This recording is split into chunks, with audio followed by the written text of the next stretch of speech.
Hi all, iPlusന്റെ പുതിയൊരു വീഡിയോയിലേക്ക് സ്വാഗതം. വളരെ ബേസിക് ആയ ഒരു മാത്സ്, ഒരു ചെറിയൊരു ക്വസ്റ്റ്യൻ നമുക്കൊന്ന് ചെയ്ത് നോക്കിയാലോ. നോക്കാം. ക്വസ്റ്റ്യൻ ഇതാണ്, 840 ഡിവൈഡ് ബൈ 8ന്റെ സൊല്യൂഷൻ എന്താണ്, അതായത് അതിന്റെ ആൻസർ എന്താണെന്നുള്ളതാണ് ചോദ്യം. അപ്പോൾ സാധാരണഗതിയിൽ നമ്മൾ ചെയ്യുന്ന പോലെ ഒരു ഡിവിഷൻ അല്ലേ, സാധാരണ സിമ്പിൾ ഡിവിഷൻ ആണ്. അപ്പോൾ നമ്മൾ ചെയ്യുന്നു 840 ഡിവൈഡഡ് ബൈ 8. നമുക്കറിയാം ഡിവൈഡ് ചെയ്യുന്ന സംഖ്യക്ക് ഒരു ഡിജിറ്റേ ഉള്ളൂ. സോ ഇവിടുന്ന് ഒരു ഡിജിറ്റ് നമ്മൾ എടുക്കുന്നു. 8 എന്ന് പറയുന്ന സംഖ്യയിൽ 8 ഒരു തവണയുള്ള മൾട്ടിപ്ലിക്കേഷൻ ടേബിൾ നമുക്കറിയാം 1 8 are 8 അല്ലേ. അപ്പോൾ 1 മേളിൽ കൊടുക്കുന്നു, അതുകൊണ്ട് ഇതിനെ മൾട്ടിപ്ലൈ ചെയ്യുന്നു. 1 into 8, 8 താഴെ എഴുതുന്നു. നമ്മൾ ഡിവിഷന് വേണ്ടി ബാലൻസ് ഉള്ളത് സബ്ട്രാക്ട് ചെയ്ത് കളയുന്നു. 8 ന്ന് 8 പോയാൽ 0 ആണ് അല്ലേ. പിന്നെ ഒരു 4 ഉണ്ട്, അപ്പോൾ ഇവിടെ നമുക്കൊന്നും ചെയ്യാനില്ല. സോ 4നെ താഴെ ഇറക്കി. 4നകത്ത് നമുക്ക് 8നെ ഇൻക്ലൂഡ് ചെയ്യാൻ പറ്റുന്നില്ല. സോ അടുത്തൊരു 4 താഴേക്ക് ഇറക്കി. 40 എത്രയാണ്? 5 8s are 40 അല്ലേ. ഓക്കെ, അപ്പോൾ ആൻസർ നമുക്ക് 15 കിട്ടി. ഓപ്ഷൻ എയിൽ തന്നെ ഉണ്ട് അല്ലേ. യെസ്, ഇത് മാർക്ക് ചെയ്ത് വെക്കുമ്പോൾ തന്നെ നമ്മുടെ ഒരു മാർക്ക് പോയി. ശരി ഉത്തരമാണോ ഇത്? അല്ല, ഇത് തെറ്റുത്തരമാണ്. നമുക്കിങ്ങനെ പല സാഹചര്യങ്ങളും തെറ്റുപറ്റിയിട്ടുണ്ടാവും അല്ലേ. അപ്പോൾ പലപ്പോഴും നമ്മൾ ചിലപ്പോൾ തിരുത്തിയിട്ടുണ്ടാവും, ചിലപ്പോൾ ഒരു തവണ തിരുത്തി കുറേ കാലങ്ങൾക്ക് ശേഷം നമുക്ക് മറ്റൊരു വട്ടം ഇതേപോലെ മിസ്റ്റേക്ക് വീണ്ടും സംഭവിച്ചിട്ടുണ്ടാവും. ഇതുമായിട്ടുള്ള എക്സ്പീരിയൻസ് പലർക്കും പലതാണ് അല്ലേ, ശരിയല്ലേ. ചിലർക്ക് ഇപ്പോഴും ഇത് കൺഫ്യൂഷൻ. ചിലപ്പോൾ ഞാനിപ്പോൾ ചെയ്യുമ്പോൾ ചിലർ വിചാരിക്കും അതെന്തിനാ അവിടെ അങ്ങനെ ഇട്ടെ, അവിടെ 0 ഇടണ്ടല്ലേ, ഇങ്ങനൊരു കൺഫ്യൂഷൻ ചിലർക്ക് ഉണ്ടായിട്ടുണ്ടാവും. അപ്പം നിങ്ങളൊന്ന് ശ്രദ്ധിക്കുക, ഈ ക്വസ്റ്റിനകത്ത് നമ്മളൊരു ചെറിയൊരു എറർ വരുത്തിയിട്ടുണ്ട്, അതുകൊണ്ടാണ് ഈ ഉത്തരം തെറ്റ് കിട്ടിയത്. പക്ഷെ എന്നാലും നമ്മളെ സന്തോഷിപ്പിക്കാൻ വേണ്ടിയിട്ട് ഓപ്ഷൻ എയിൽ തന്നെ കൃത്യമായിട്ട് എന്ത് വന്നിട്ടുണ്ട്, നമുക്ക് കിട്ടിയ തെറ്റായ ഉത്തരം വന്നിട്ടുണ്ട്. PSC പരീക്ഷകൾ പോലുള്ള മത്സര പരീക്ഷകൾ പലപ്പോഴും നമുക്ക് സംഭവിക്കുന്ന ഒരു പ്രശ്നം ഇത് തന്നെയാണ്. A ഓപ്ഷനിൽ തന്നെ നമുക്ക് കിട്ടാൻ സാധ്യതയുള്ളൊരു തെറ്റുത്തരം കൊണ്ടിട്ട് വരും. നമുക്ക് തെറ്റുത്തരം കൃത്യമായിട്ട് അത് കിട്ടുമെന്നുള്ളൊരു ധാരണയിലാണ് ചോദ്യം ഇടുന്ന ആൾ എന്ത് ചെയ്യുന്നത്, A ഓപ്ഷനിൽ ആ ഒരു തെറ്റുത്തരം തരുന്നത്. നമ്മൾ കൃത്യമായിട്ട് ചെന്ന് അവരുടെ വലയിൽ വീഴും. ആ A ഓപ്ഷൻ തന്നെ കാണും, മറ്റു ഓപ്ഷൻ പോലും നമ്മൾ ചിലപ്പോൾ പലപ്പോഴും ശ്രദ്ധിക്കാറില്ല. എന്നാൽ ചില ആൾക്കാരുണ്ട് ഓപ്ഷൻ എയിൽ നമുക്കിനി ശരി ഉത്തരം കിട്ടിയാലും ഓപ്ഷൻ എയിൽ കിടക്കുവാണ്, അതായത് ഉത്തരം ഓപ്ഷൻ എയിലാണെങ്കിലും ഒന്ന് ചിന്തിക്കും, എന്നെ തെറ്റിക്കാൻ ഓപ്ഷൻ എയിൽ തന്നെ വന്നിട്ടുണ്ട് എന്ന് ചിന്തിച്ചിട്ട് വീണ്ടും ചെയ്യുന്നു. അപ്പം അങ്ങനെ കൺഫ്യൂഷൻ ഉള്ള ആൾക്കാരുണ്ട്. എൻ്റെ ഒരു പേഴ്സണൽ അഭിപ്രായത്തിൽ ഓപ്ഷൻ എയിൽ തന്നെ നിങ്ങൾക്കൊരു ഉത്തരം കിട്ടുവാണ്, ജസ്റ്റ് വേഗം ഒന്നുകൂടെ ഓടിച്ചിട്ട് ഒന്നുകൂടെ ചെയ്ത് നോക്കി ഉറപ്പ് വരുത്തിയതിനു ശേഷം മാർക്ക് ചെയ്യുക. ആണ് എൻ്റെ ഒരു പേഴ്സണൽ ആയിട്ടുള്ള അഭിപ്രായം. ഓക്കെ, അപ്പോൾ ഇതിലെന്താ പറ്റിപ്പോയ മിസ്റ്റേക്ക് എന്താ നമുക്ക് ജസ്റ്റ് നോക്കിയാലോ.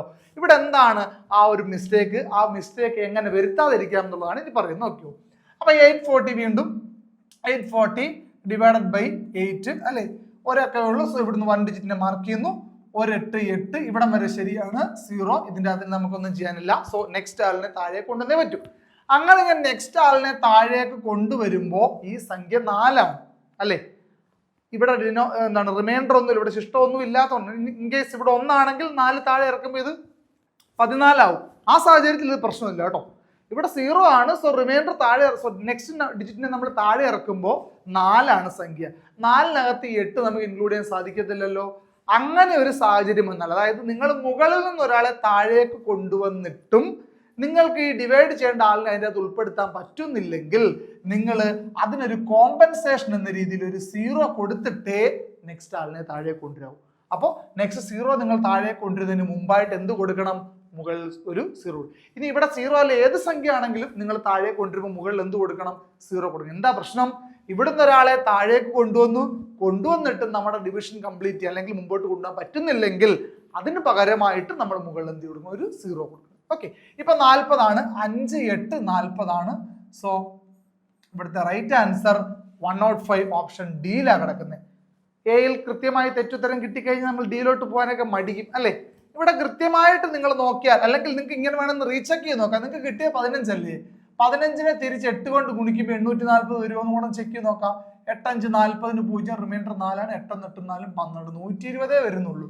840 വരേണ്ട സ്ഥാനത്ത് നിങ്ങൾക്ക് 15 ഉത്തരം കിട്ടിയാൽ റീചെക്ക് ചെയ്യാൻ പറ്റും. എങ്ങനെ, തിരിച്ച് 15നെ 8 കൊണ്ട് ഗുണിക്കുമ്പോൾ നിനക്ക് ഈ സംഖ്യ കിട്ടുമെന്ന് നോക്കിയാൽ മതി. അപ്പൊ നമ്മൾ ഇപ്പൊ കിട്ടിയ 105 ചെക്ക് ചെയ്ത് നോക്കാം. 105 into 8, 8 5 40, 8 0 0 4 4, 8 1 8, 840 കൃത്യമായി കിട്ടുന്നുണ്ട്. So 105 is the right answer. Okay അല്ലേ.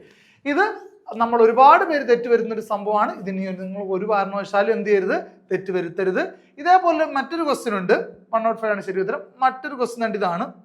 ഇവിടെ നമ്മൾക്ക് ചിലപ്പോൾ ഒരു പക്ഷേ മറ്റേതിന് അത്രയും തെറ്റ് വരുത്തില്ലായിരിക്കും, എന്നാലും ചെറിയൊരു കാര്യം ഇവിടെ ശ്രദ്ധിക്കണം. 240നെ 6 കൊണ്ട് ഡിവൈഡ് ചെയ്യണം.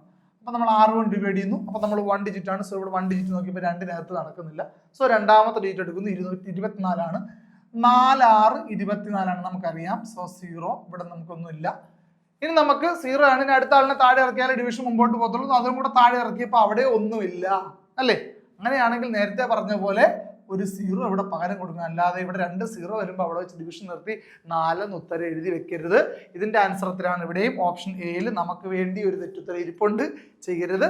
നമ്മുടെ ആൻസർ ഓപ്ഷൻ സി 40 ആണ് നമ്മുടെ ശരി ഉത്തരം. അപ്പൊ 40 ആണ് ഇതിന്റെ ശരി ഉത്തരം. ഓക്കെ അല്ലേ? അപ്പൊ ഇതെല്ലാവർക്കും ഈ ഒരു ഐഡിയ ക്ലിയർ ആയെന്ന് വിശ്വസിക്കുന്നു. ഇനി ഇങ്ങനെ ഒരു തെറ്റ് നിങ്ങൾ വരുത്തില്ല എന്ന് വിശ്വസിക്കുന്നു. ഇത്തരത്തിലുള്ള കാര്യങ്ങളിൽ നിങ്ങളെ അവബോധം ഉണ്ടാക്കാനും അതുപോലെ തന്നെ ഇതുപോലുള്ള ടിപ്സും ട്രിക്സും ഒക്കെ നിങ്ങൾക്ക് മനസ്സിലാക്കി തരുവാനുമായിട്ട് i+ ഒരു പുതിയ കോഴ്സ് ലോഞ്ച് ചെയ്തിട്ടുണ്ട്. മാത്സ് ബേസിക്സ് ആണ് അതിന്റെ പേര്. ആ കോഴ്സിൽ അഡ്മിഷൻ എടുത്ത് നിങ്ങൾക്ക് കൃത്യമായിട്ടൊരു ബേസ് ബിൽഡ് ചെയ്യാനും ടോപ്പിക് ബേസ് ക്ലാസ്സുകളും ഷോർട്ട് കട്ടും PYQസും ഒക്കെ ആയിട്ടൊരു സമ്പൂർണ്ണ പാക്കേജ് ആണ് നമ്മുടെ ഈ കോഴ്സ് എന്ന് പറയുന്നത്. അപ്പോൾ ഈ ഒരു കോഴ്സിലേക്ക് അഡ്മിഷൻ വേണമെങ്കിൽ നമ്മുടെ വീഡിയോയുടെ ഡിസ്ക്രിപ്ഷനിലുള്ള ലിങ്ക് വഴി നിങ്ങൾക്ക് കോൺടാക്ട് ചെയ്യാവുന്നതാണ്, അല്ലെങ്കിൽ നമ്മുടെ കോൺടാക്ട് നമ്പറിൽ ജോയിൻ ചെയ്യാവുന്നതാണ്. Okay, thank you.